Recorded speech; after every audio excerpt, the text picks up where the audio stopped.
will get started with tonight's meeting. Welcome to the council meeting of June 7th, 2012. We're going to start with the Pledge of Allegiance, and David Leitner is going to actually lead us in that tonight.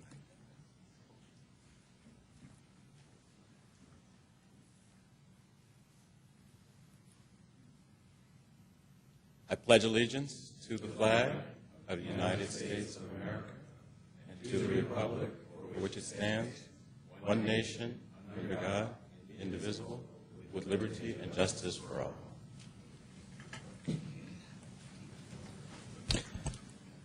Roll call, please. Tonight you have two roll calls. Your first roll call is for City Council. Councilmember Gold. Here. Councilmember Bossy. Here. Councilmember Brucker. Here. Vice Mayor Mirisch. Here. Mayor Bryan. Here. And your second roll call is as the Parking Authority. Director Gold. Here. Director Bossy. Here. Director Brucker. Here. Director Mirisch. Here. Chair Bryan. Here. Okay, we're going to go on to presentations, and we're going to recognize one of our retiring commissioners tonight, Mr. Ira Friedman, and I'm going to ask him to come up to the podium there, and I'm going to ask Dr. Gold to join.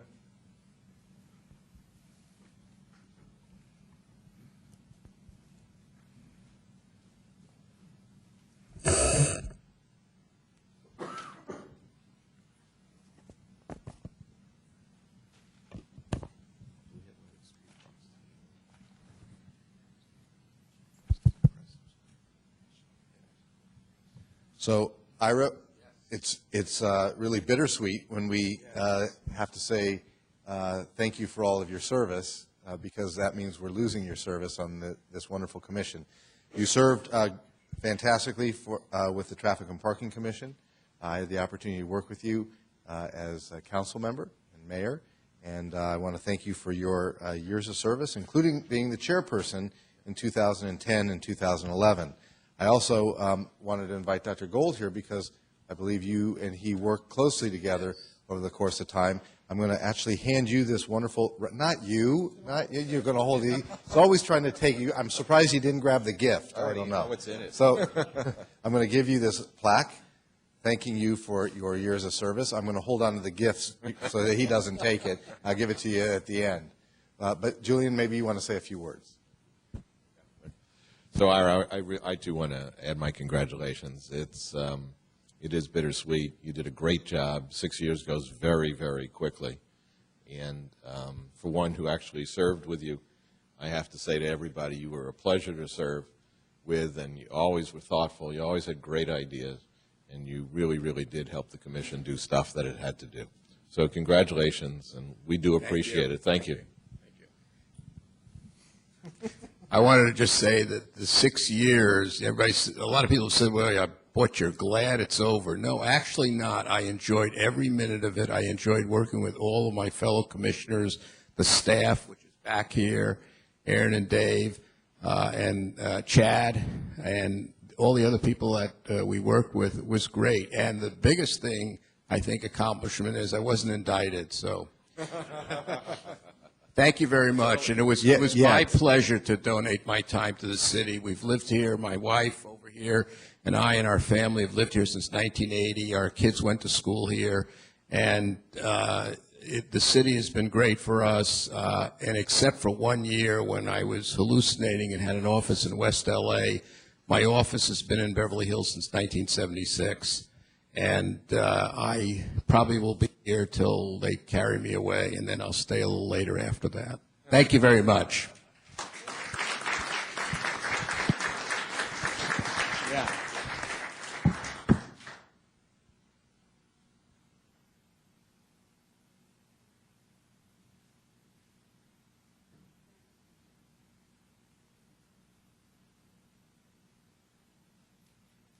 Thank you very much. And now I'm going to give you the gift. Thank you very much. I appreciate it. No gift is required, but I do appreciate Thank you. it. Thank you for all your years of Willie. service. Bye-bye. Thank you.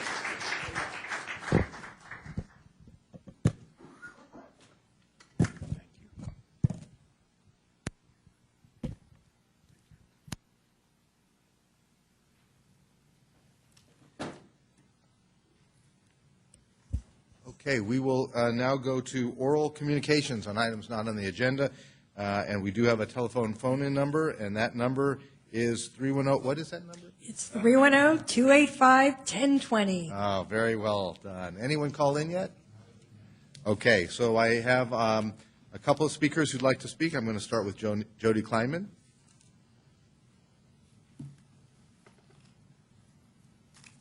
Good evening. I'm here tonight because I received a request from Pacific Coast Brightburn to support their efforts in applying for new permits from the City of Beverly Hills to drill 2 new wells under our city at their site on Pico and Doheny. It was a big postcard that I received in the mail that they wanted me to send back to them. They actually have asked me to sign, and I quote, "I believe it is safe and not noticeable within the city limits," end quote. I find these tactics offensive, to say the least, but not surprising. Here we are again 8 years later with the exact same request that a prior city council wisely rejected. It remains equally important that you make the same decision. This is not the time to approve any new oil drilling or even re-drilling under our city. You are in the precarious position of defending against the MTA using many of the same arguments that we made against our oil well and expanded drilling. You listened to our community, and our campus oil well will be permanently closed in 2016. We have said no more drilling from our city limits, and yet Brightburn wants you to reverse your previous permit decision about them. In essence, they are asking for your permission to expand their drilling just a few blocks from our city border, allowing our neighbors to experience what we have deemed inappropriate for us. That's at Pico and Doheny at their site. You have voted that is unsafe for our city, but could it then be possibly safe enough for our neighbors? That would truly make us NIMBYs, as many in the MTA fight already call us. We cannot afford this label. You need to uphold what our prior city council already enacted. It is perfectly within your rights to deny a permit. Royalties sometimes need to be sacrificed for the greater health, safety, and welfare of our Beverly Hills citizens and our neighbors. When I originally presented this notebook that I provided some more copies for you in 2004, I privately hired a well-respected environmental attorney that Larry knows, Jan Chatton Brown, and I urge you to review this evaluation that's in the notebook.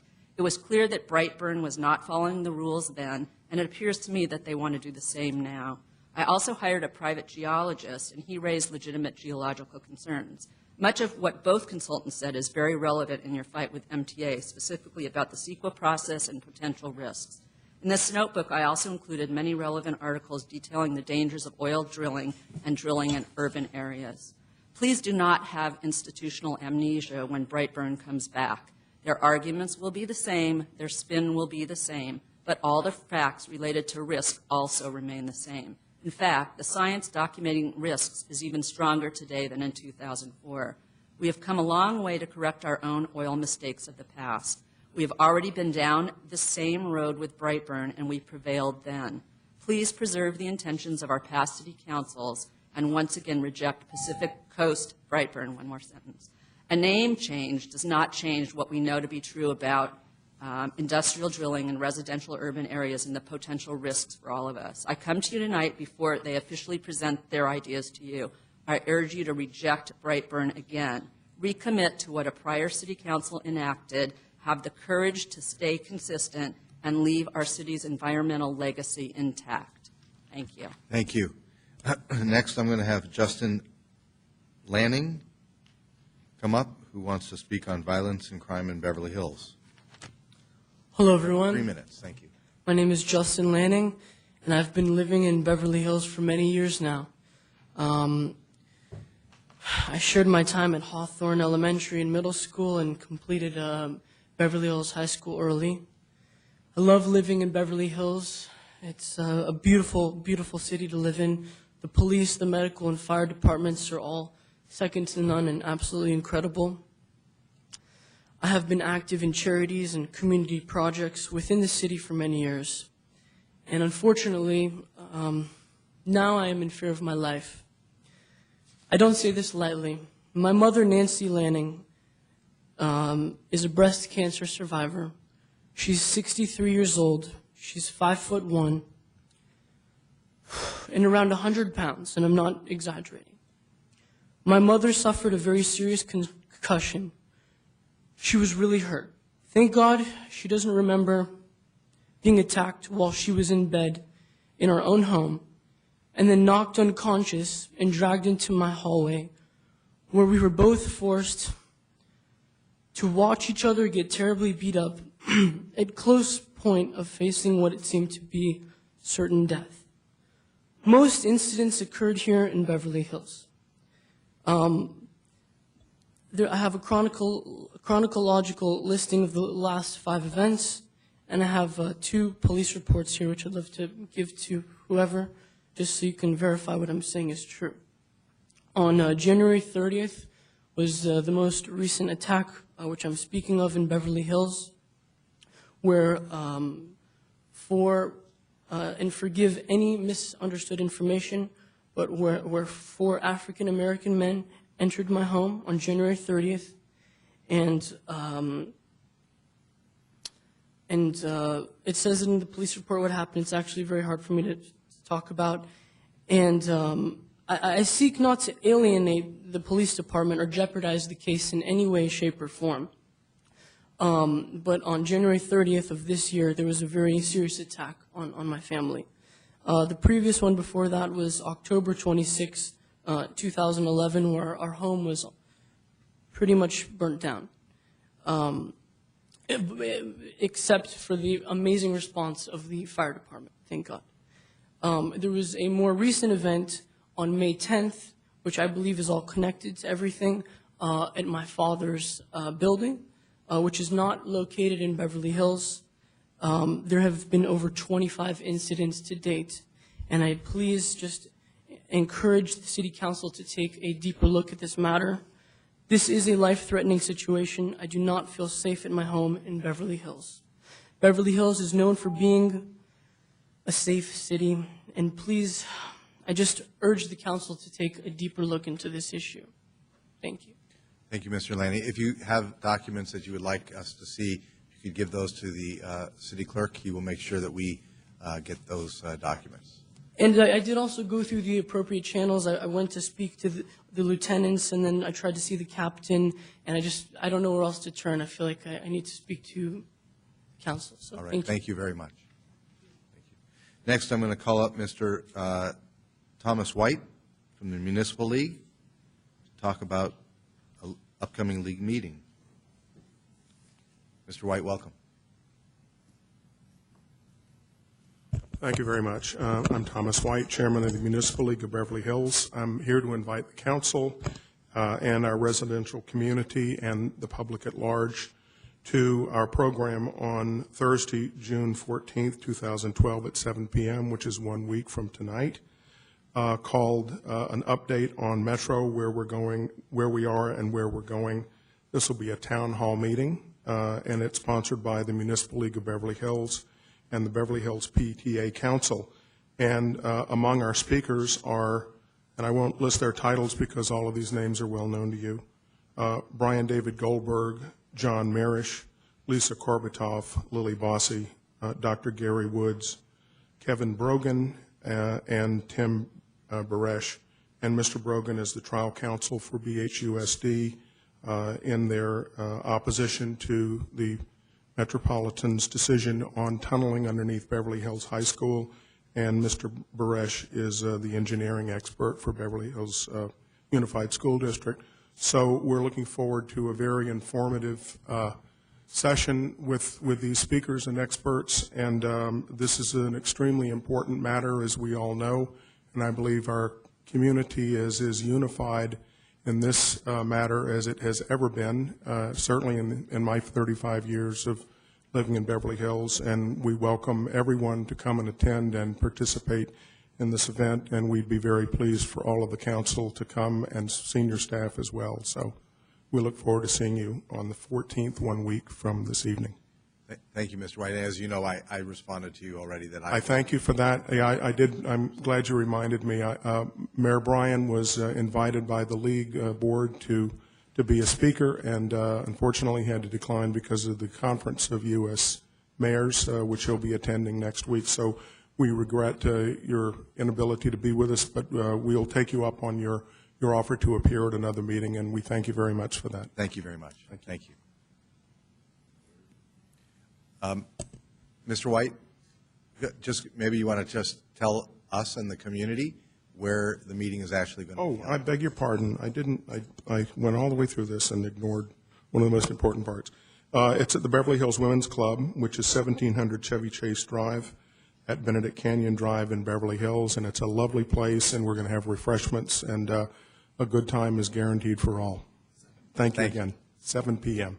That's it. Thanks again. All right. Thank you. Okay, we'll go on next to the report from the city manager. Fire Prevention Bureau Services and Successes. Chris Hayer, the Deputy Fire Marshal.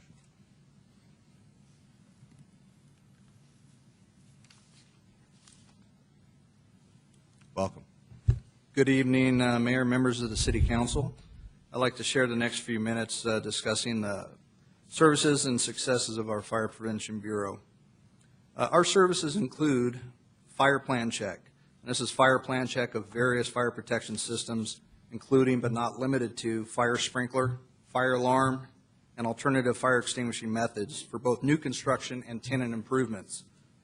These are all done by our own in-house fire plan check inspector. Our plan check inspector assists with annual state-mandated high-rise inspections, represents the fire department in the Development Services Program and in the Development Review Task Force. She also reviews modification requests requiring code interpretation and acts as a liaison between the fire department and building and safety during the process. She also assists engineers, architects, contractors via email, phone, and meetings involving code-related concerns. Field inspections are performed by our fire inspectors, which include but are not limited to fire sprinkler inspections, fire alarm inspections, commercial cooking extinguishing systems, and clean agent systems in both new construction, tenant improvement settings, and system alterations. Our fire inspectors also handle engine company inspection referrals of businesses, multifamily occupancies, or brush inspections due to the complex nature or just a mere fact that it is a result of a final notice of violation being issued. They also handle citizen complaints involving possible fire hazards or hazardous materials or conditions. Both inspectors share the responsibility for all state-mandated high-rise inspections and state-mandated school inspections on an annual basis. Lastly, our fire inspectors are also tasked with educating the public about fire safety and fire prevention. Some of our successes include we are extremely proud of our approximate 10-day turnaround on fire plan checks. This is exceptional considering the amount of plans we receive for review. In addition, our plan checker is available for over-the-counter plan checks to assist with expediting the customer's project. Additionally, our fire inspectors schedule their own inspections with designated times with the contractors in the field, thus providing flexibility and enhanced customer service. Our fire inspectors are also available for off-hours inspections, which prove to be extremely helpful to contractors, business owners, and tenants as construction deadlines near.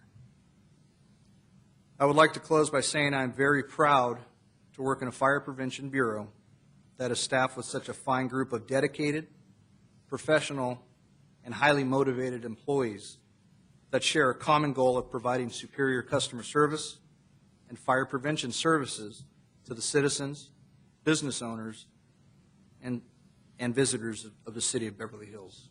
Thank you very much, and I'd be happy to answer any questions you may have. Thank you. Any questions? All right, thank you very much. Thank you very much. Nicely presented. Next, we have preventing auto break-ins from our Police Sergeant Greg Mader.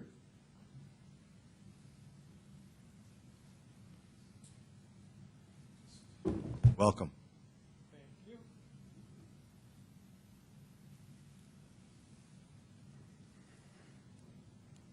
See that work? Good evening, Mr. Mayor, Mr. Vice Mayor, City Council. I'm Sergeant Greg Mader with the Police Department. I'm the Community Liaison Sergeant, and crime prevention is one of my responsibilities. And my reason for being here this evening is to address the theft from autos and burglaries from automobiles in our city. I have a brief PowerPoint here which summarizes the activity and some crime prevention and some crime prevention, things that we can do to reduce the chance of being a victim of this crime. This is a regional problem. It's all over Los Angeles County, Orange County, Ventura County, and the West Side in general. It's not exclusive to Beverly Hills. It has a wide-reaching significance. So far this year in Beverly Hills, we've had 152 of these crimes. To give you perspective, in the surrounding area of immediately surrounding Beverly Hills in Los Angeles, there's been in excess of 350 of these crimes. 78 of these crimes occurred in 2001, so the trend is definitely up. 84 of the 152 crimes that I mentioned were actually thefts from automobiles, which means that the cars were not locked. 68 of them were burglaries, which means that there was force used to enter the vehicle. If you break down the problem by area, north of Santa Monica versus south of Santa Monica, you'll see that we had 81% of the crimes north of Santa Monica were thefts. So there were vehicles that were left unlocked. Only 19% of them were burglaries, so force was used on those vehicles. In the south end of the city, the trend is almost opposite of that.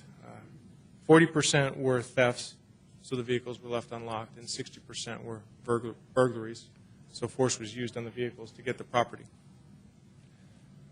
Now, we have arrested 2 suspects within the past month, and we cleared 8 cases as a result of physical evidence, fingerprints, and 40 cases by MO. So their MO or their method of operation or modus operandi was quite clear, and we've attributed 40 additional cases to those 2 arrestees, which represents a 31.5% clearance rate. Suspect profile. Both suspects that we arrested were on early release. Assembly Bill 109, also known as the California Realignment Act, was implemented as a result of a Supreme Court decision which recognized overcrowding in the prisons in California. As a result, approximately 20,000 parolees will be released into the LA Basin area by the time it's fully implemented in 2014. Both of the suspects arrested were early release parolees. So it's a problem that's facing law enforcement throughout the area. The other type of criminal is an opportunist. And those are the folks that are going around and looking for unlocked cars with property that's clearly displayed that's valuable. Now, crime prevention. Some of this is not rocket science. It's pretty obvious. Vehicles need to be left locked. Property that's valuable should not be left in sight. If someone is coming home and they're transferring property to their trunk, it should be done out of sight because some of these folks are in the area and they're watching people's habits. Another issue that we have is folks that are fortunate enough to have security gates in front of their property are more likely to leave their cars unlocked because they believe they're behind security gates, and that is a deterrent for criminals. It's actually more of, they can be targeted more because of the gates, because the criminals know that those cars are more likely to be unlocked. So gates are not something that's going to prevent this crime. The other thing that we're encouraging everybody nowadays in the neighborhood watch meetings and the home inspections that I do is to look into the possibility of adding cameras to their properties. Cameras are inexpensive nowadays. They've got infrared capability. They've got internet monitoring capability. You can monitor your cameras from your smartphone. So if an alarm goes off or a camera goes off, you'll get an alert and you can contact us immediately and we'll respond and hopefully catch the bad guys in the act. The other thing we talk about are the principles of CPTED, which is crime prevention through environmental design. And that is you're less likely to be a victim of a crime if the property is well lit, landscaping is trimmed and doesn't afford concealment opportunity for the criminals, and again, natural surveillance, which is basically everybody looking out for each other, neighbors knowing the habits and trends of their neighbors. So if they see something suspicious, they will call the police immediately. We also encourage anybody who sees suspicious activity to contact us immediately. They can call 911 or they can call our non-emergency number, which is there, 310-550-4951. Sometimes I get the question, we weren't sure if we should call the police or not. I like to tell folks that if you think you should call us, please give us a call.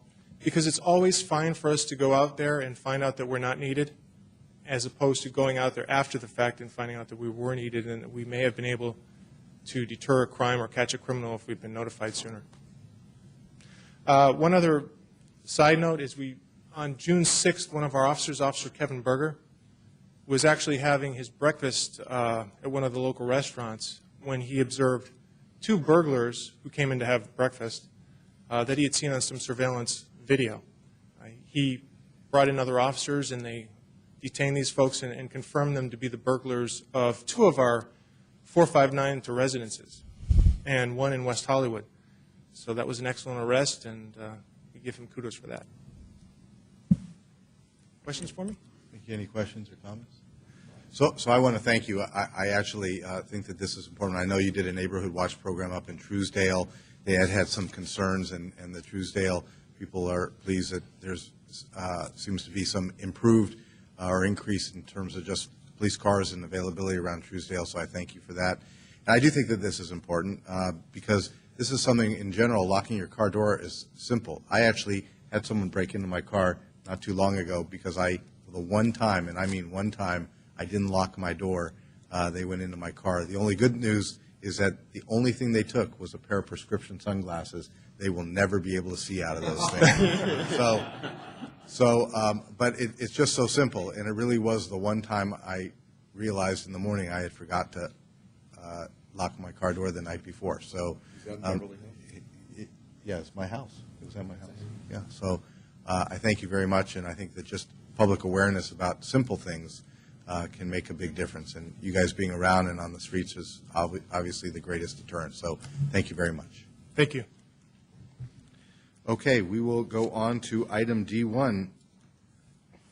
City Clerk.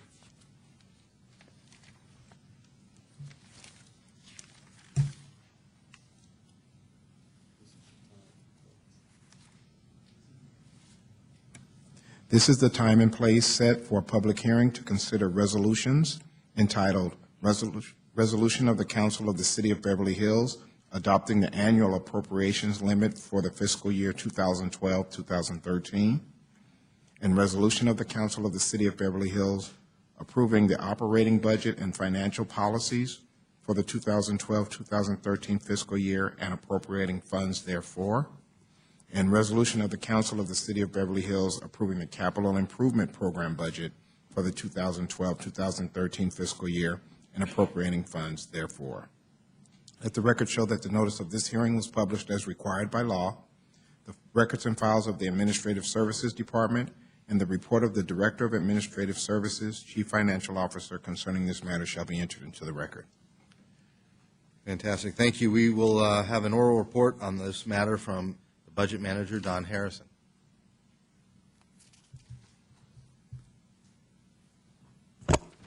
Good evening, Honorable Mayor, members of the City Council. I'm Don Harrison, the city's Budget and Revenue Officer.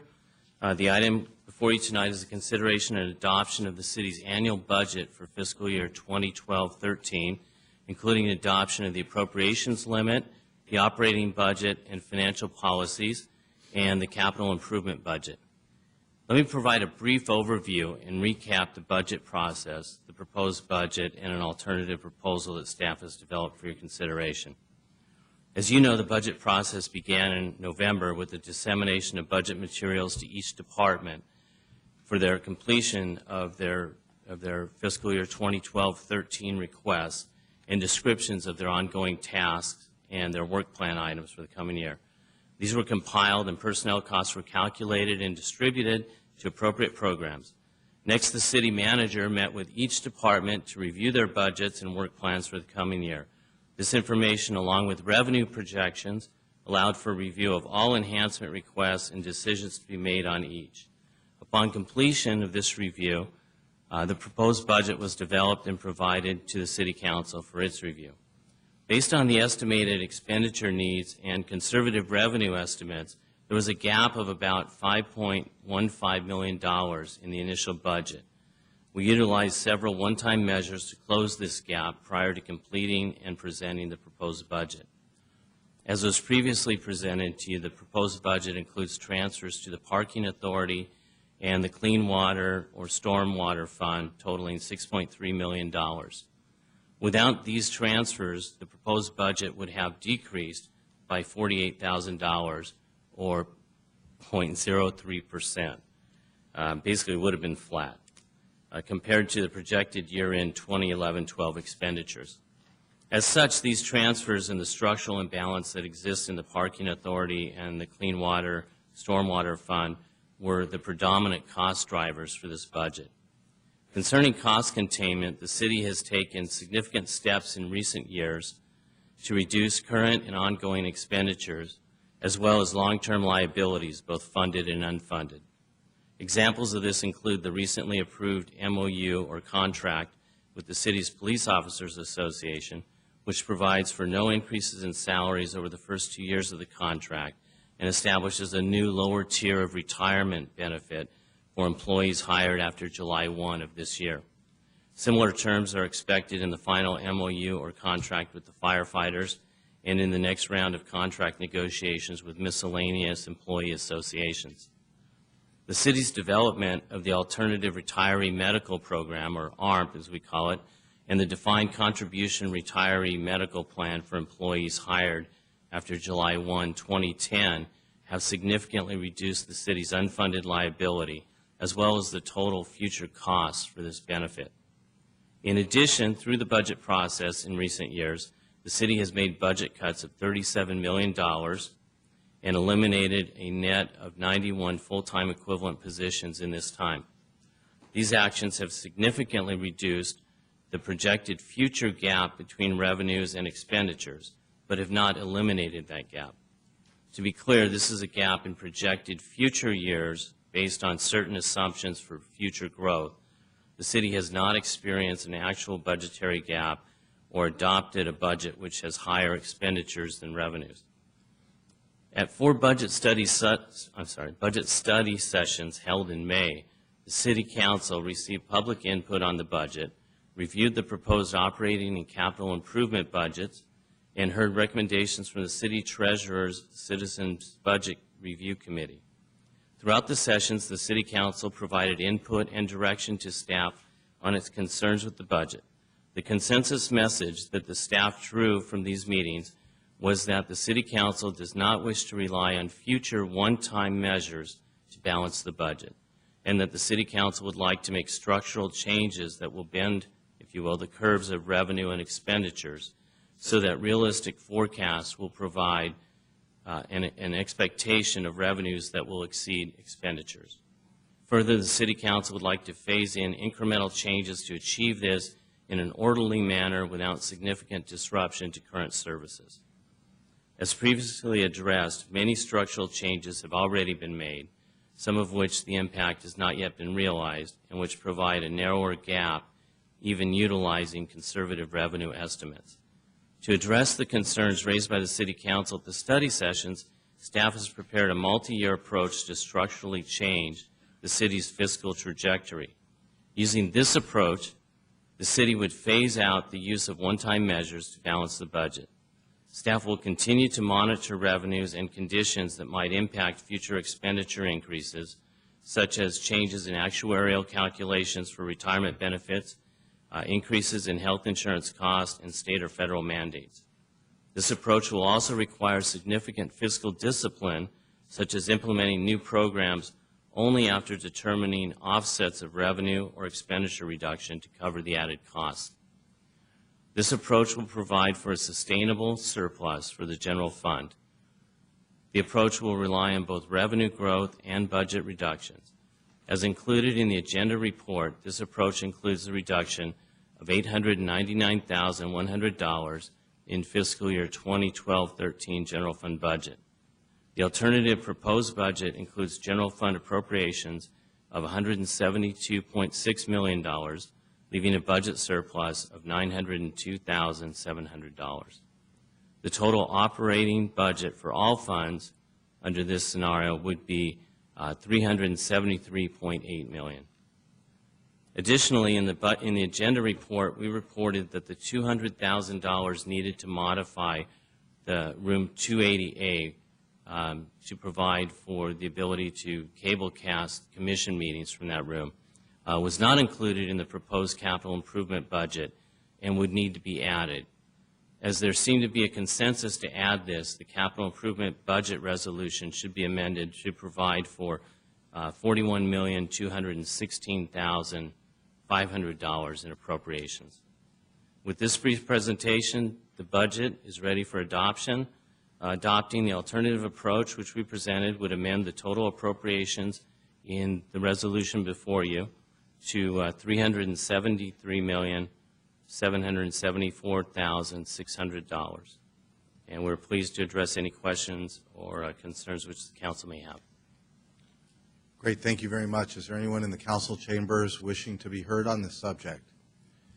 Hearing none, the communications from members of the community will be closed. We will go to any questions from members of the council. Dr. Gold? Questions? Ms. Bossi? Thank you, Mayor. At our last meeting, Mayor Bryan asked to trim this particular budget further. I'm just curious if there was anything done in that regard. $900,000. But specifically, what are we trimming? In the staff report, in the agenda report, we identified the where the cuts would take place in the general fund, and I can run through that.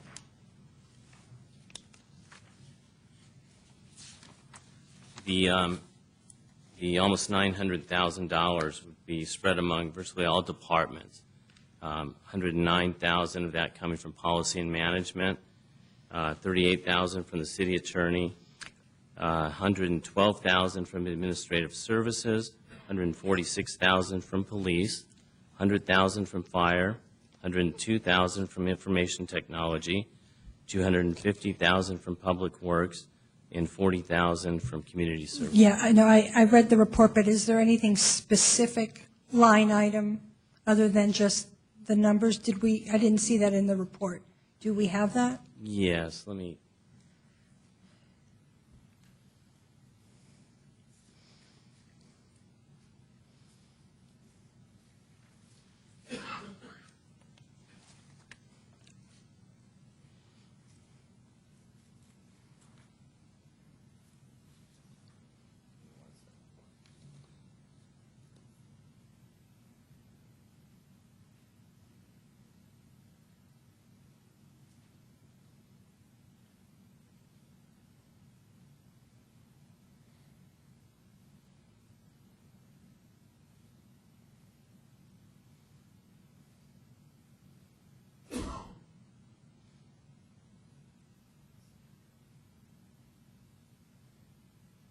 All right, so if you want to run through them line by line, is that your desire? Yeah, Yes, it is. So Thank you. $40,000 would come from communications and marketing, and this would have limited impact. Reduction of resources available for the production and circulation of the newsletter. There would be $31,000 reduced in a reduction in the public relation consulting and federal lobbyist contractual services. And the department would give up its PARS offset. If you'll recall, there was an offset provided to departments who had people retiring into the PARS program a year ago.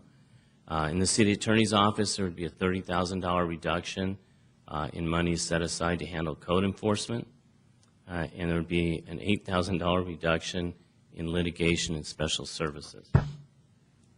Can you go back to that last slide? When it says may limit the city's aggressiveness in pursuing certain quality of life issues, what does that mean by may limit the city's aggressiveness? Is this definitely $30,000 realized, or is this potential? Because when it says may, to me, that doesn't mean definitive. So the may does not refer to the amount that would be cut in the budget, but to the prospect of whether or not we will be faced with the need for this amount of code enforcement services. In the city attorney's budget, both in code prosecutions and in terms of anticipating what we will need to defend against litigation, we are doing a fair amount of prognostication about what will happen in the coming year. And we have some history on which to base our educated guesses, but in any one year, we don't know how many people will end up violating the municipal code and require prosecution or will not. By cutting the budget for code enforcement, I am confident, based on past history, that we will still have a more than sufficient amount of money to address any health and safety issues that may arise and that we may need to prosecute. What could happen, and thus use of the word may, is that when it comes down to quality of life issues, that we may bump up against our budget and we may be slightly less aggressive on quality of life issues if we're forced to cut back the budget in that area. Okay. So to me, first of all, in that regard, isn't that more of a policy decision as to whether or not you want to cut back on quality of life issues in terms of litigation? And that to me is the first question. And then secondly, in looking at these two budget items, how do you differentiate between being conservative in projecting a budget and and then now going back to the budget and taking away the fact that maybe we were conservative and just kind of skimming back the conservativeness? So certainly it is within my ability in terms of projecting expenses to say, well, I will simply project that we will have less litigation, fewer lawsuits filed against the city, and I could, on paper, save money that way. My view has always been, and I've talked about this a little bit in past budget presentations, when we've had to cut, in years where we've had larger cuts from the city attorney's budget and painful cuts, that, to me, would be somewhat cheating the paradigm. Because at the end of the day, if I do that and I'm wrong, I'm coming back to you and saying, toward the end of the fiscal year, well, we received this lawsuit and that lawsuit and the other lawsuit, and therefore, we need extra money or we've got to settle these lawsuits. And I guess my point is, in looking at these reductions, I'm interested in actual cost savings as opposed to cost projections. For example, let me just finish. When we talk about the 91 jobs, those are not jobs that we let go. Many of those were just jobs that we didn't fill. So I think it's about perspective. So to me, if we were conservative in a particular budget item, and now when we're going back to look at it, saying, okay, well, we probably were too conservative, so let's bring down that number. That's what I'm trying to understand. And I'm not saying that if I simply said, well, I was conservative, so now I'm bringing down a number and there won't be any impact, I think that would be what I was referring to earlier, cheating the paradigm. The vast majority of the city attorney's budget generally may be a little bit different than other departments in that our budget, for the most part, is reactive to what lawsuits we need to bring and what lawsuits are filed against us. There aren't a lot of areas in which I have sole control over what we spend. Mm-hmm. And so when I'm asked to cut money from our budget, I try and focus on those areas where I have some control over those expenditures as opposed to reacting to the actions of third parties. And that's why you see the options that are here, so that I could represent to you that I can achieve these savings rather than these are just my hope that someone else doesn't force these costs upon us. Okay. So I guess my next question then, and I do want to go through this, excuse me, is for you. In terms of these budget reductions, are these actual cost savings that we were going to spend, or is this, as I was saying earlier, where you're conservative in your estimate and now we're able to look at it and see that we're a bit more realistic, or for lack of a better word, that we can do it for less. Yeah, I think you'll see as we go through them that they all represent actual cuts, and there will be impacts on service.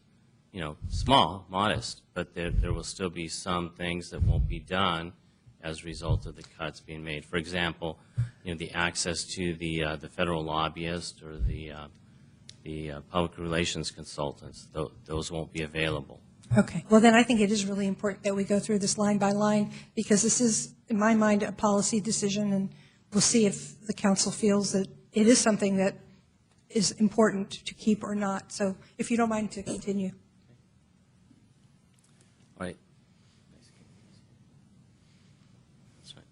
Okay, so in administrative services, we're proposing to cut $18,000 from the use of a bond disclosure agent. We'll do that work in-house. That will have nominal impact. We actually found the consultant to be somewhat less efficient, so it would have a nominal impact on the staff. We propose to cut $15,000 to reduce the facilitator for executive retreats. This will result in some modest impact on the efficacy of the retreats. Cutting $40,000 in employee computer training programs. We utilize a consultant to provide just a whole range of PC training for city employees. $30,000 in reducing leadership development and succession planning services. The departments would assume a greater role in that on their own, and more would be handled by existing human resources staff. And cut of $9,700 in software, license fees and consulting. And this was originally for our Limehouse program. We don't use that anymore. We were able to use those funds to help with Cognos report writing, and that would reduce the ability to utilize that. In the police department, we propose to leave a police officer position unfunded for 2 fiscal years. Now, that may not have an actual impact in that the time that it takes to fill those positions and the vacancies that we have right now, it's probably not likely that that position would be filled. Certainly not in the next fiscal year, but possibly in the. Well, since this is obviously a really important line item. We're talking about a police officer. Was this particular item in the budget before? Yes. Okay, and I'm hoping and assuming that the chief agreed to this? Yes. Okay, continue. Okay, the next one is reducing overtime in the fire department by $100,000, and this is something that is related to the fire department's establishment of a safety battalion chief, and so those funds are being cut for that. And just looking at the current budget and the amount of overtime available this time of year, it looks like that the impact of that might not be tremendous. In information technology, we eliminate the position, one of the system integrator positions that are being proposed, and this would be a savings of $102,000. Moving on to public works, they would propose to reduce overtime for parking enforcement by $20,000, and this would likely impact the disabled placard enforcement program.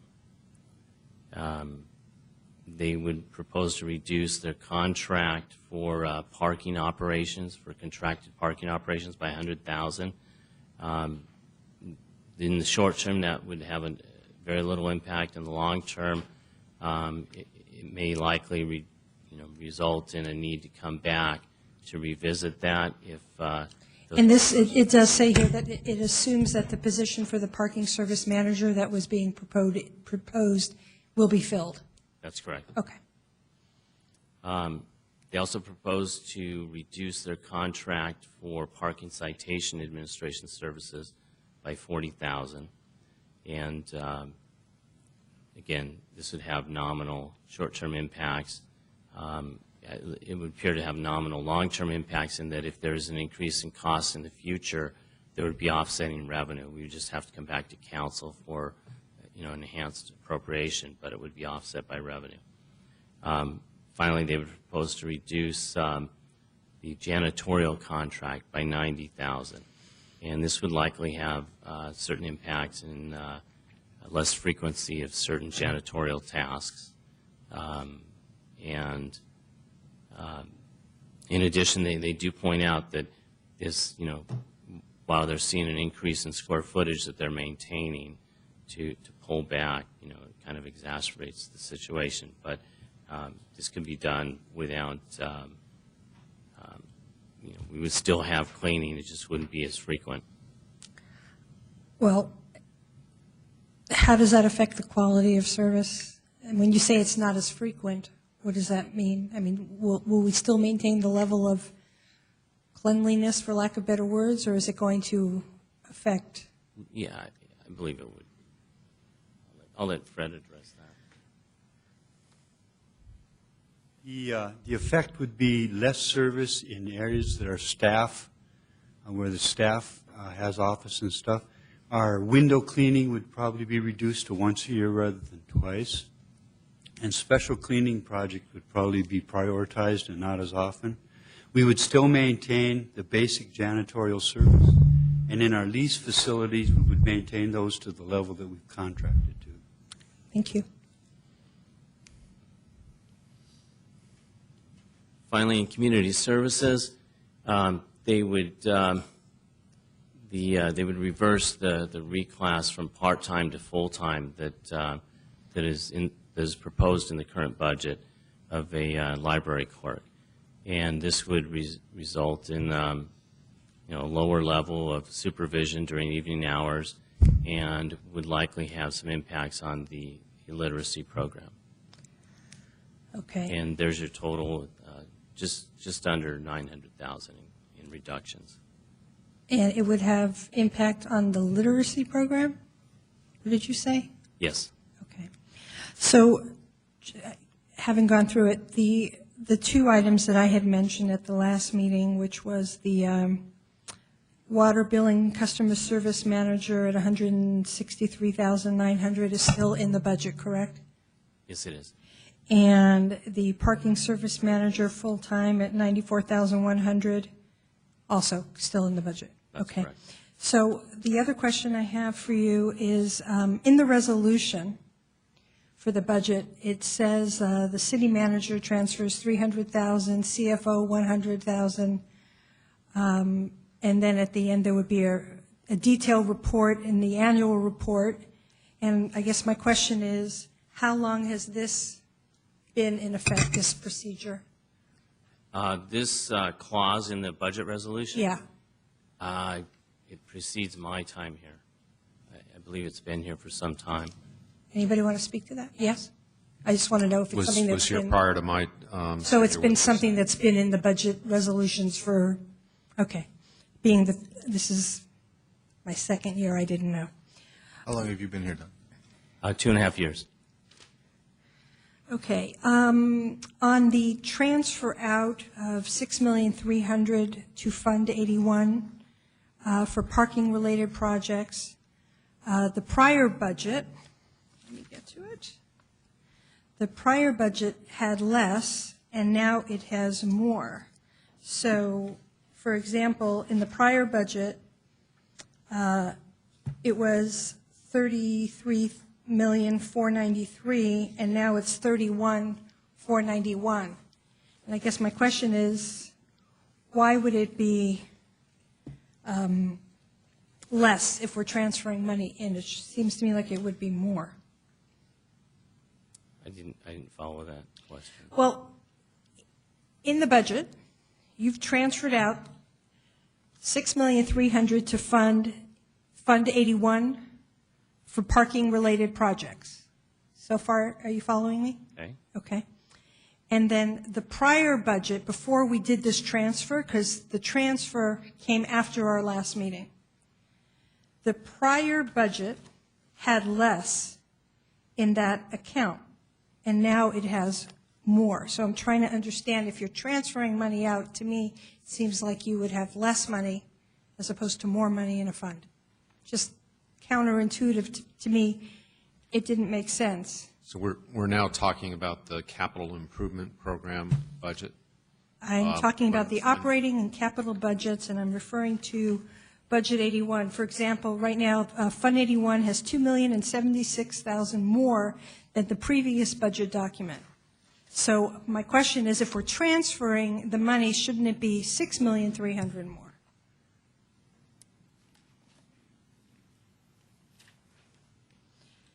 I'm sorry, Councilmember, do you have a page that you're I am. looking I'm at? on page, I don't know where, 9, I guess. No, one that has all of our budget. It goes right after 8, but there isn't a number on it because it's not 9. It's, you don't have that page? Why do I have that page? Where do you have it? Oh, really? Okay. Yes, thank you. Page 3.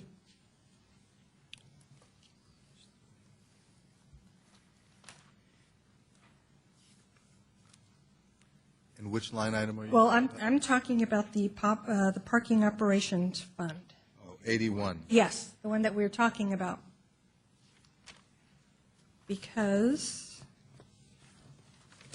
that's the fund where we transferred out $6,300,000 to Fund 81 for parking-related projects. And so the prior budget had less money, and now it has more, but when you're transferring out, to me, it just seems, do you understand what I'm trying to say? So let me make sure my understanding is correct. We're transferring the $6 million from the general fund. Are you taking it from 8, the capital assets fund? Because I have 6.3. No, we're talking about the operating portion of Fund 81. Right. It would come from the general fund, Right. 01 fund. So number 1? So in the general fund, you would have an increase in their operating budget of the amount of the transfers. You're not going to see an increase in the operations for the parking enterprise. That comes in on the revenue side to cover the cost of those operating expenses. Okay. Does that make sense? Yes. Okay. And I guess, now some of this is actually mute because you have since reduced the budget. So, but I was comparing the budget document from our last meeting to the budget document that we had prior to today's meeting. So that's where the numbers weren't driving. But now that we're actually doing something different, I'm not sure actually that matters as much. And then in terms of the CIP resolution, it had the same 300,000. So that's also something that has been there all this time as well? Yes, that's correct. Okay. And in terms of my perspective, you mentioned that you did not have in the current resolution the request to transfer the 200,000 from Fund 42, correct? So that would be something as an addition if the council wanted to do that. Right. Okay. We're asking for that direction. Okay. Thank you. Thank you very much. Mr. Brucker? Vice Mayor?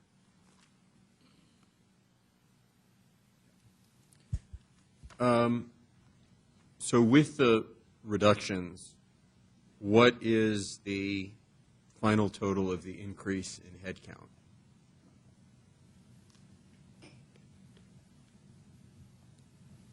Let's see. Because I see a couple of positions have been eliminated, but Give me 1 second. about 9? Pardon me? Is it 9 or so? Take a moment and get it right. Yeah.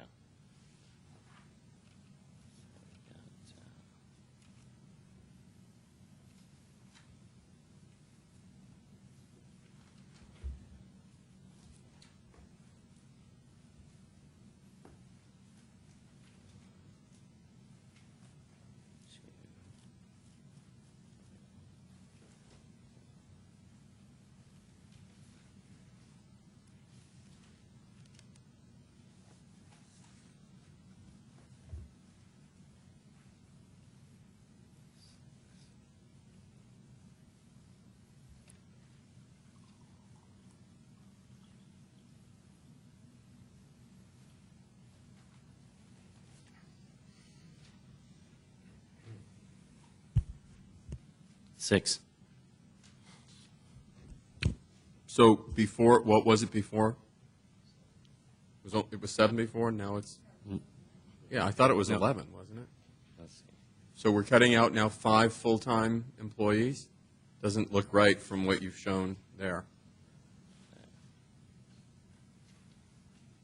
I think some are full-time and part-time, so you're not losing a... Full-time equivalent. Okay. What was the total?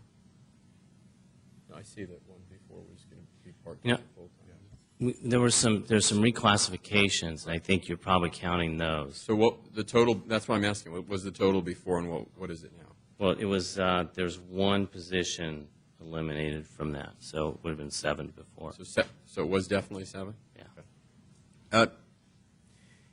Also, for one of the ways that you're trying to save money, you talk about.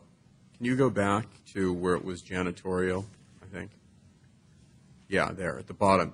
You talk about negotiate a lower level of service. Can I ask, why wouldn't you instead try and just negotiate a better deal rather than a lower level of service?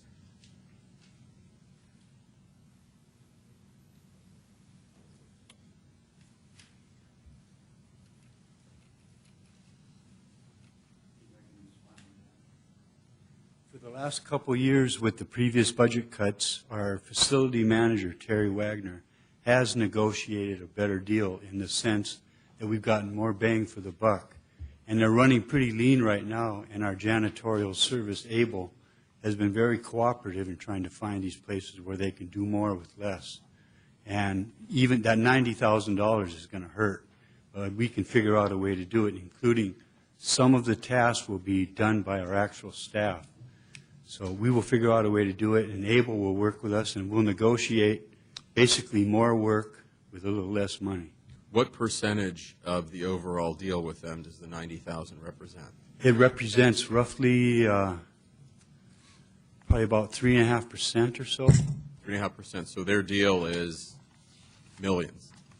Yeah, it's over $1 million. Okay, thank you. Okay, thank you. Comments, Dr. Gold? Thank you, Mr. Mayor. I appreciate staff's really hard work to put this book together, this budget together.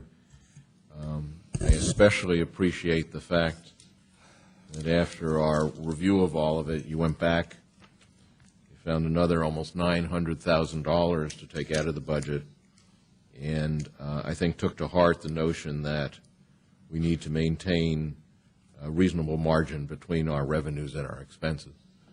So as a direction for this city, I think that that's very healthy, and I really do appreciate your doing that. I think that the work on the parking authority is our greatest challenge, and I'm convinced that we've not finished that. We still have a lot to do with that. Hopefully, if we can fix that, then some of the rest of this stuff can come back, and that needs to be a priority for our next year.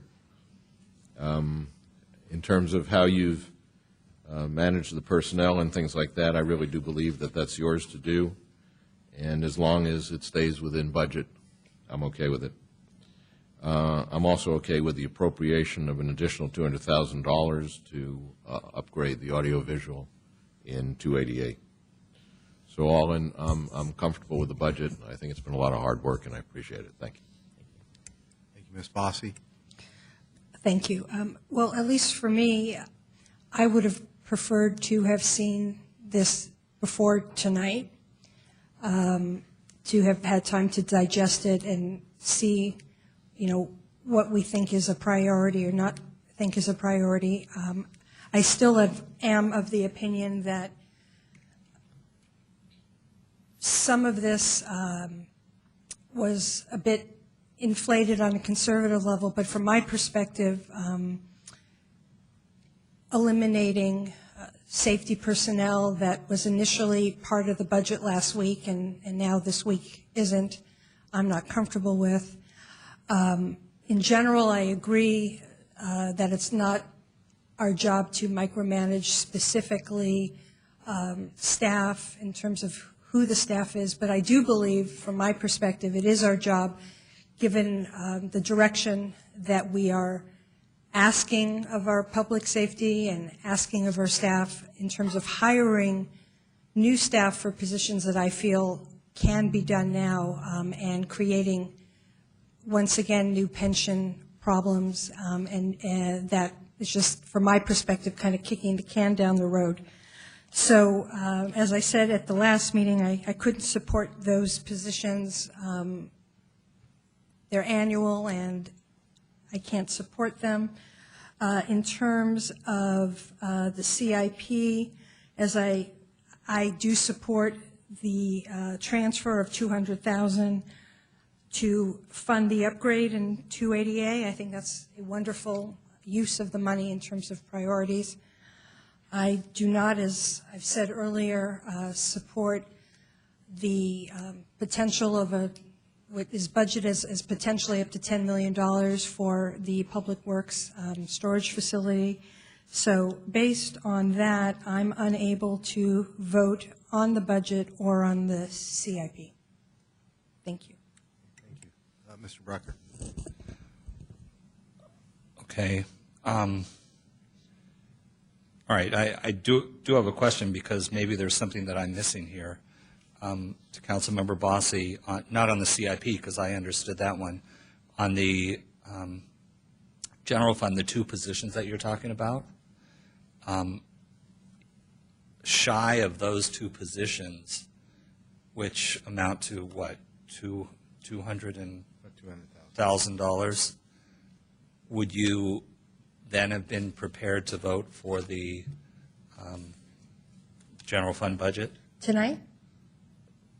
I mean, because today, I mean, no, because tonight we were just given, I mean, we were told in the packet that there was going to be some reductions, but it wasn't itemized. Right. And for me to receive it currently at this moment and find out that a police officer is cut, or find out that potentially level of service, of janitorial service, find out now, I wouldn't have been able to support it anyway. So there's two issues. One, in theory, I mean, for example, one of the items that we talked about was hiring a customer service to help with kind of like a concierge to help, speed along the permit process and all of that. And I think that is something that is a new position, and something that we unanimously, along with the community feedback, felt that that's something we should approve, and I have no issue with that. I also think that will pay back in the long run by doing that. This particular water service manager, that position came into being because of some residents' complaints with the initial way they were treated. And to me, the answer is not to hire someone new. The answer to me is to make sure that they're treated correctly. So I'm not saying that I'm not in favor of hiring someone new if it's something that I feel is in the direction of what I think our community and our businesses and our council wants. But in these two positions, no. And aside from that, even if they were taken off the table for a separate vote, given that we were just given these potential cuts now, I wouldn't be able to support it because I'm just seeing it for the first time. And had I not even asked to see it line by line, we wouldn't have even seen it. So for me, I just, as you know, I'm so detail-oriented. So I can't ever support something if I'm just looking at it for the first time. Okay. Thank you for that clarification. Firstly, I want to thank you, Dawn, and the entire staff. I think you have done a Herculean job in being fiscally responsible, and really the accountability of looking out for the financial interest of this city. I think you've taken it so you and the team have taken it so seriously, and this community, I think, should be grateful for that. The reduction in the FTEs is a step in the right direction if we can deliver, excellent services with fewer FTEs. Councilmember Bossy, and I agree with her, I agree that, our job is not to micromanage, how you hire. That is something that we leave to the city manager. That's his job. to deploy the employees according to how best to spend our budget dollars. And I also do agree with the expenditure for the Room 280 audiovisual opportunity. And again, I applaud the nearly $900,000 savings there. So I think we are on the right track. I do think that, we've got a multi-$100 million budget, and I know every one of us probably has some line item that we may not be happy with, but in the big picture, I think it's incumbent upon us to factor all of that in and say, with a $200 million, $170 million general fund, with the relatively small dollars that we may not agree with, is it still worth sending the message to the community that, we're supportive of the funding and the budget I think is appropriate. So I'm prepared to support the budgets, including the CIP. Thank you. Vice Mayor? Thank you, and I'd like to thank Dawn, you, Scott Miller, the entire staff for all of your hard work. It's not always easy putting together a budget, and it happens that there is obviously an institutionalized way of doing things that is sometimes very difficult to break loose from, and I understand that's the case here. The way I look at this is for the past couple of years we have made some progress in moving into the right direction. There are really major systemic changes that need to be made, and I've used that word many times, systemic changes, and I know Scott has as well. And I think we sort of, by necessity being the mother of virtue, over the past couple of years have started making some changes, although, again, slowly. I mean, it really, for me, a little bit feels like rather than, and I understand if we want to do it in a deliberate and gradual fashion, but a little bit it had the feeling of nibbling around the edges. I'm really glad and thankful that you were able to go and eliminate an additional $900,000 after what the mayor had mentioned last time, but in the context of a $378 million budget, it's still a relatively modest amount. And from my way of looking at things, it simply, it doesn't take us to where we need to go. I think some of the suggested reductions are good. It makes sense, and those are the sorts of things we should be looking at, reducing overtime, for example. But some of them are simply saying, well, we're going to reduce services. And that's always been sort of the dichotomy. Well, you've either got to pay more or reduce services. There's always the third or the fourth way, which is no, let's get better value for money. Let's take what we have and make it go further. And I think that's the most difficult way, but that's the one I think that we should be relentlessly pursuing. And I still think there's a lot more value for that considerable money that we can and we should be getting. And I have a slightly different perspective when it comes to OPEX and headcount. I mean, I think those are very basic budgetary functions, which are policy decisions. And while I agree that we're not going to maybe specify what each person among the 900 employees does, I think the idea of saying, you know what, there is a limit on headcount. We're not going to increase headcount. That's a policy decision. That's very basic sort of managerial stuff that we should be looking at. I think that this is the wrong time to be increasing headcount.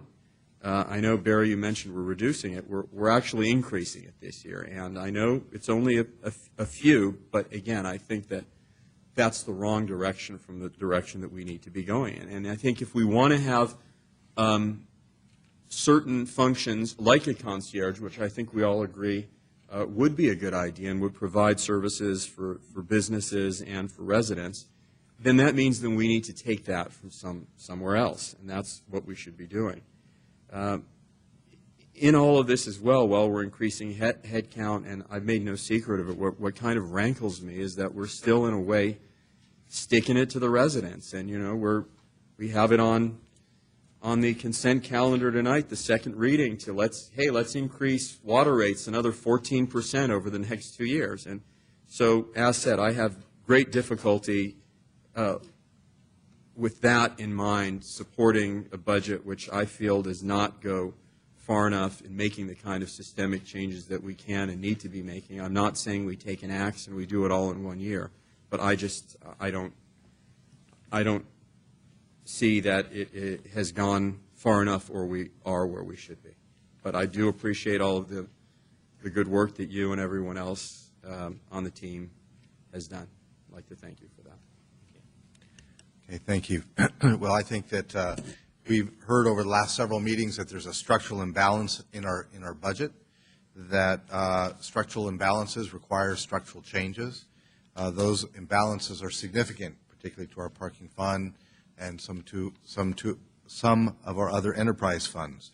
And I also believe you can't get there in 1 year, and we can't do it this year. In fact, it's hard to get there in 4 years. We've cut $37 million out over the prior years because we had to, because there was no revenue coming in to match those expenses. So we made those reductions.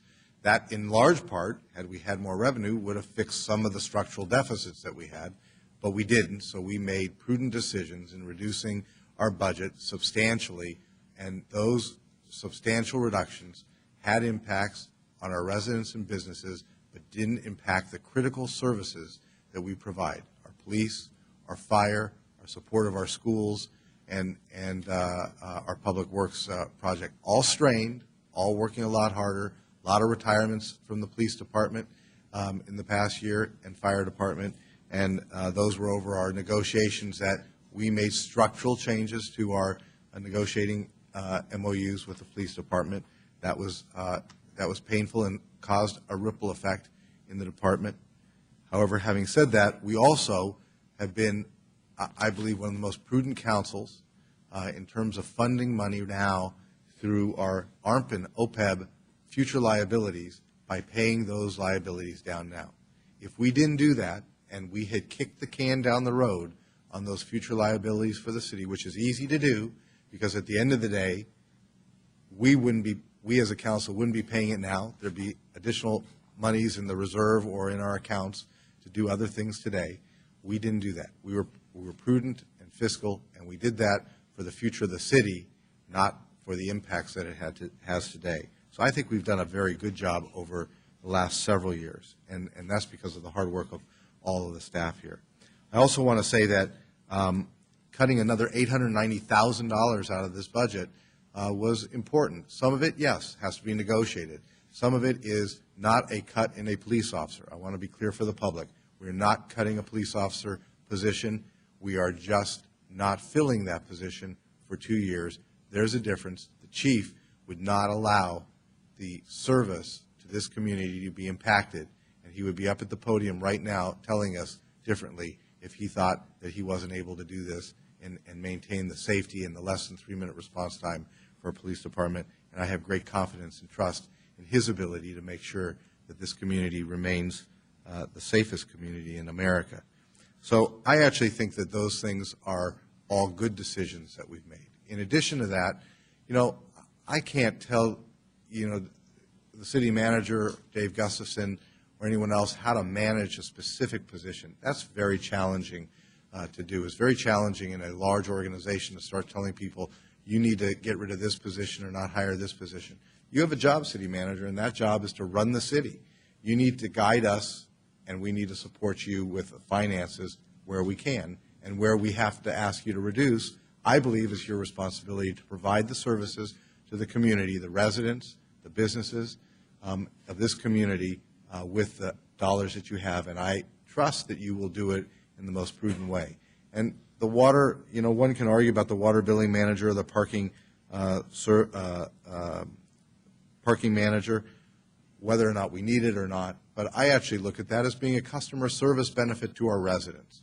I understand where you're coming from on those questions or those issues, and I do get that, but in the end, you've made reductions elsewhere because I believe you believe that's an important position for this community and for our residents and our enterprise that is already taxed and stressed, and we need to move forward in a structural way to fix the parking enterprise, and that may require, at least from what I'm hearing from you in the past, and Chad, you need that position in order to better manage the parking facilities and operations, which will then allow us to start to structurally manage this as opposed to being reactive in that fund and that operations, to starting to be proactive because you have the support. So I support that.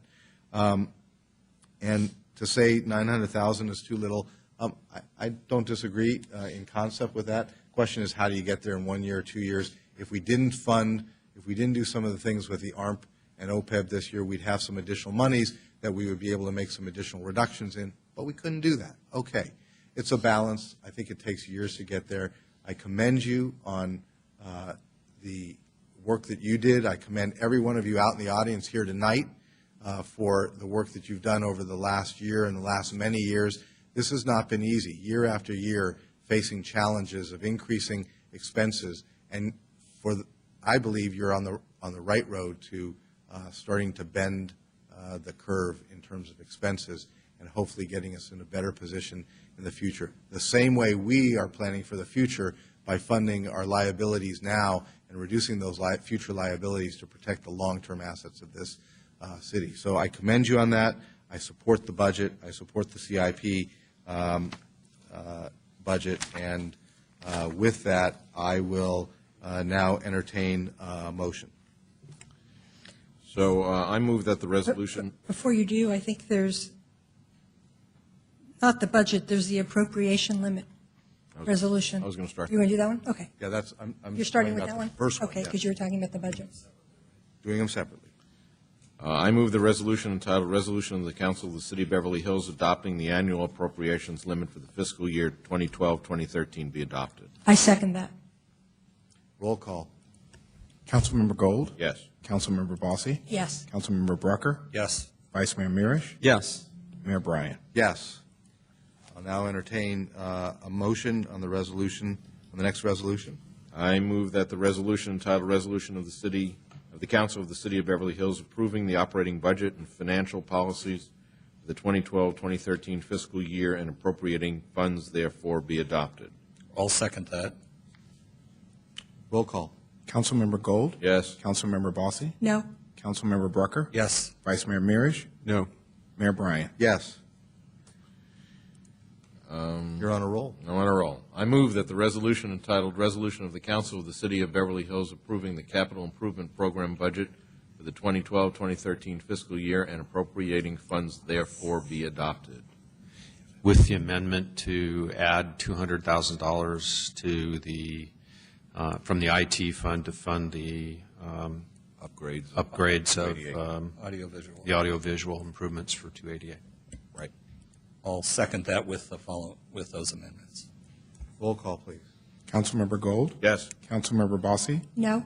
Councilmember Brucker? Yes. Vice Mayor Mirisch? No. Mayor Bryant? Yes. Okay, thank you. We'll move on to item E1. One item, I'm sorry, just real quickly. I would ask that tomorrow morning that we all get the changes that were made to the budget, because we just saw it for the first time tonight, so I would like to get a graph of that as soon as possible. The detail that Don Yes. presented tonight. Yes. Certainly. Thank you. What? Yeah, that's what I'm talking about. Okay, we'll move on to item E1, City Clerk.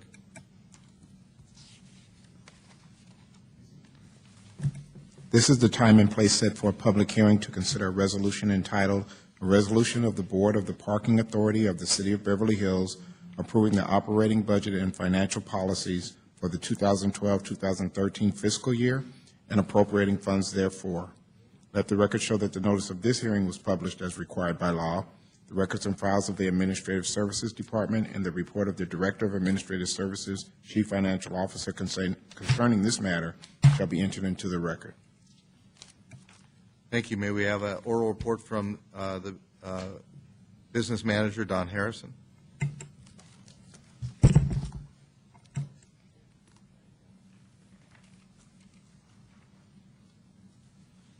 Honorable Chairman and members of the board, what you have before you is the operating budget for the Parking Authority for fiscal year 2012-13.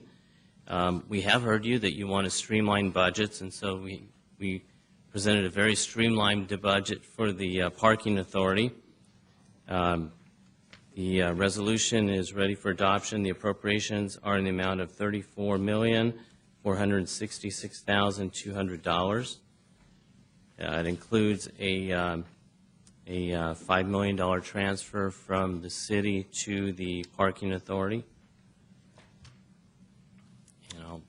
Okay. Is there anyone in the chamber wishing to be heard on this matter? Hearing none, are there any questions from the directors of the parking authority? Dr. Gold? Ms. Bossi? Yes, thank you. In the report, there's a discussion about non-cash expenditures, depreciation of $6,399,200. Can you explain to me what that means? Yes, depreciation is an acknowledgement that you're using a portion of the assets that you have every year. And so it's an accounting function. We need to budget for it because we need to show that charge. But it's not, there's no cash changing place. It's basically a balance sheet transaction, moving money from assets to cash, moving assets from fixed assets to cash, basically. So when you're talking about depreciation, are you talking about for, like, if the garage starts to deteriorate, maintenance? Is that what you mean?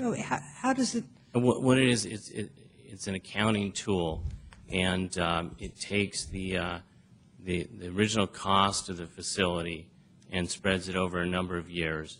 And each year, you take that charge, acknowledging that you're using up that much of the facility at that point. Okay. Thank you. Nothing, thank you. With that, the hearing is closed, and I will now entertain a motion. Okay, I move the resolution entitled Resolution of the Board of the Parking Authority of the City of Beverly Hills approving the operating budget and financial policies for the 2012/2013 fiscal year and appropriating funds therefore be adopted. I second that. Thank you. Roll call. Director Gold? Yes. Director Bossi? Yes. Director Brucker? Yes. Director Mirisch? Yes. Chair Bryant? Yes. Okay. With that, we will move on to the Parking Authority consent calendar. Anyone wishing to pull anything off the Parking Authority consent calendar? That's item G. Okay. With that, I will entertain a motion for that. I move the adoption of the consent agenda as follows. 1, consideration of the minutes of the Parking Authority meeting of May 15, 2012. Approval to authorize the General Counsel, Chief Financial Officer, and Treasurer to execute an agreement with Wells Fargo Bank to provide the Beverly Hills Parking Authority Bank depository services. I'll second that. Thank you. Roll call. Director Gold? Yes. Director Bossi? Yes. Director Brucker? Yes. Director Mirisch? Yes. Chair Bryant? Yes. Okay, we'll move on to the consent calendar H. Any items that wish to be pulled off? I'm moving item 9. Item 9, did you not want to pull off item 7? Sure. No, that was, I know. yeah. And, Item 10, okay, item 12, okay. and item 16. For me. Any other items? Nope. What? Larry?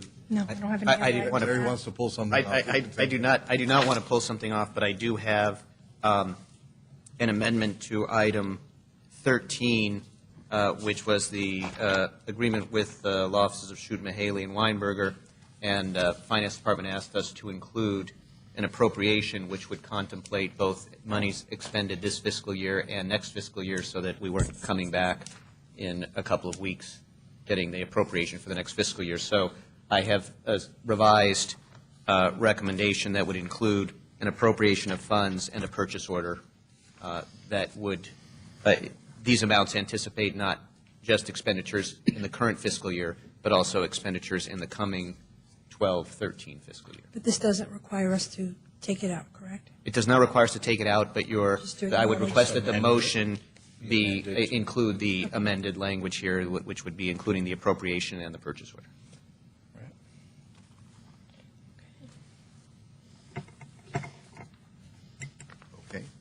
So with that, why don't we take items 1 through 6, 8. Ms. Bossi? Sure. I move the adoption of the consent agenda as follows. 1, consideration by the City Council of the minutes of special meeting of April 17th, 2012. 2, consideration of the City Council of the minutes of the regular meeting of May 15, 2012. 3, review of budgeted demands paid, report dated May 5th through May 18, 2012. 4, review of budgeted demands paid, report dated May 19th, June 1st, 2012. 5, payroll disbursement report dated June 7th, 2012. 6, portfolio report, quarter ending December 31st, 2011. 8, amending certain development standards for single-family properties in the central area of the city and amending the Beverly Hills Municipal Code, second reading for adoption.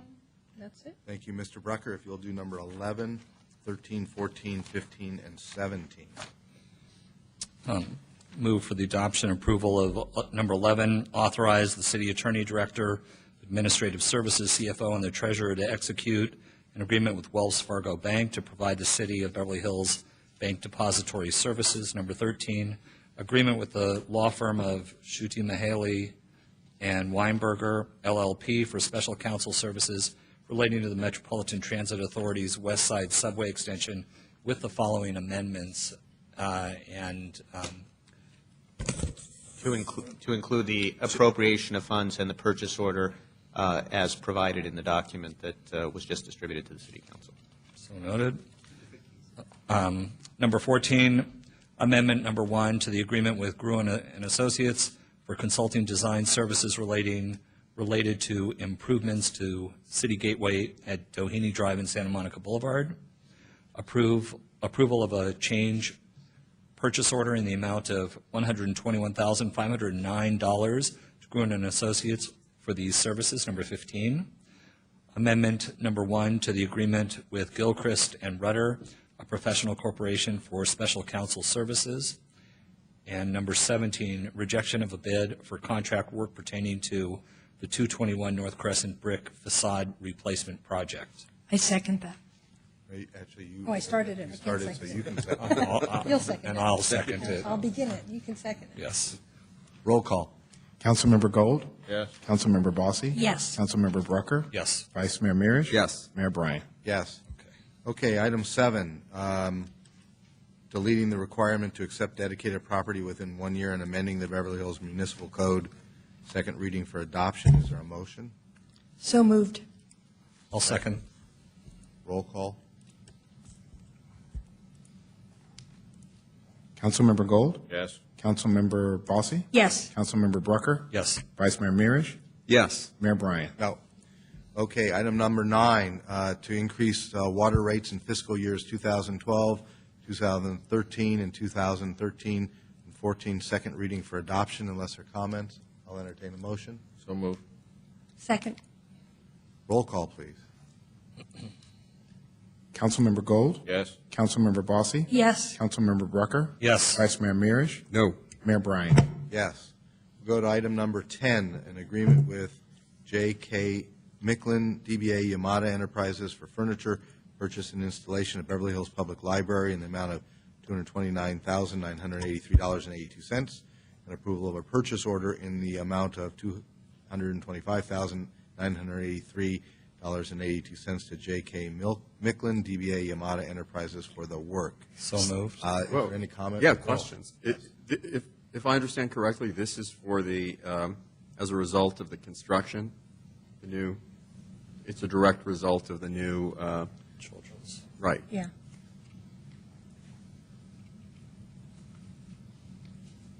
Yes, that is the case. Okay, thanks. So since I oppose that, well, not, since I oppose the spending the money on that, that's why I pulled this, because I felt. Right. Okay. Any other comments? Hearing none, I'll entertain a motion. So move. Second. Roll call, please. Councilmember Gold? Yes. Councilmember Bossy? Yes. Councilmember Brucker? Yes. Vice Mayor Mirisch? No. Mayor Bryan? Yes. Okay, moving right along, we'll go to item number 12, authorizing the city manager or his designee to negotiate and execute an addendum with the AT&T Corporation to state agreement, CalNet 2, Amendment 8, MSA 2, number 50658-21 for the replacement of existing 911 equipment. Comments? Well, I just wanted to understand it a little better. Okay. So, somebody going to? Yeah, right here.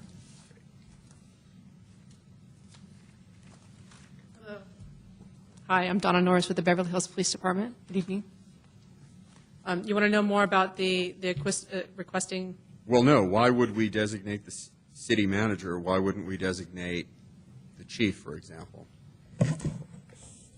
That I can't answer. The typical approach that we use is because of the dollar amount, it's my signature authority, and How much? I work with the department to negotiate the agreement. The issues that are being negotiated aren't the technical scope of work for the equipment. They're really the insurance and indemnification issues, as well as the permission to come on site and do the work. So please correct me if I'm wrong. Oh, that's correct. But the upgrades to the 911 system have been negotiated on a regional level and are being paid for at the state level. So but the AT&T and the state have asked that each agency for whom the work is being done, and this will be an interoperable, interconnected system, each agency must approve AT&T coming on board doing the work, and each agency can then put its own requirements for coming on site into the addendum. We have done that. We have sent it off to AT&T. AT&T has not yet gotten back to us if they've got some tinkering with the agreement, and those are the issues. And so I think from my viewpoint, those are more administration issues than police department issues. So the negotiation isn't for financial terms. The negotiation is for conditions as to when they can come and or let me phrase it as an open question. What do those negotiations then encompass? Basically insurance and indemnification, and essentially they've asked us to approve the scope of work, but the scope of work really isn't within our control. I think it's really just assenting to the fact that they are going to come in and alter our 911 system and our acknowledgement that they are going to do that. So what kind of upgrades can we expect for the 911 system? That I'll turn back to. This is it's a regional system. It's going IP based, which means we will be essentially be able to go to any other agency in the event of a disaster and plug in and get all of our phone lines, all of our emergency lines. We'll be able to get what's called Alley Annie, which is their location and their phone number. Right now, we can't get that. And it will also pave the way for next generation 911, which means the public safety answering point will be able to get text messages or video, that sort of thing. So it's paving the way. The state's moving towards this direction, and it's paving the way for us to be able to do that. So again, I guess I don't really understand why in this case we would need to authorize the city manager to negotiate. It sounds like it's a purely administrative matter anyway. So the only right now you have not delegated the authority to enter into this type of agreement to staff. So the other option to you delegating it to staff tonight would be for us to wait until the next council meeting, and when we have AT&T's comments, incorporate that, negotiate that, and then come back to the council for approval of the agreement. Look, I'm fine. I would just ask if there's any funny stuff, Jeff, that you please let us know. Absolutely. That's always our practice. If there's something that's outside the normal parameters on insurance or liability or something that would need review and approval by the council, we bring those agreements back to you for review. Okay. Thank you. Okay, thank you. So is there a motion as so moved read? Second. Thank you. Roll call. Councilmember Gold? Yep. Councilmember Bossy? Yes. Councilmember Brucker? Yes. Vice Mayor Mirisch? Yes. Mayor Bryant? Yes. Next, item 16, amendment number 5 to the employment agreement with Jeff Colin. That's been pulled. Any questions or comments? Okay, hearing none. Well, I have a comment. Okay. I was actually going to pull it too. I can't support it, primarily because we've asked our public safety employees also to not have a cost of living increase, so it's hard for me to justify doing that. So I can't support it. And I'll add for similar reasons, but also, interesting that we're saying that 2% is a CPI, and that's the reason that it was set at 2%. And yet again, I go back to something I just voted against. We're increasing this year almost by 350% compared to that, the water rates, and that over 2 years, 14% in 2 years. Just seems to me very inconsistent, and also, as said, for the reasons that Lily said. So, can't support it. Okay. Well, I can, because I think the city manager has done a fine job this year. Cost of living adjustment was low on our possible options and discretion the council used. I think we were fiscal in coming up with this, and I accept the comments by my colleagues.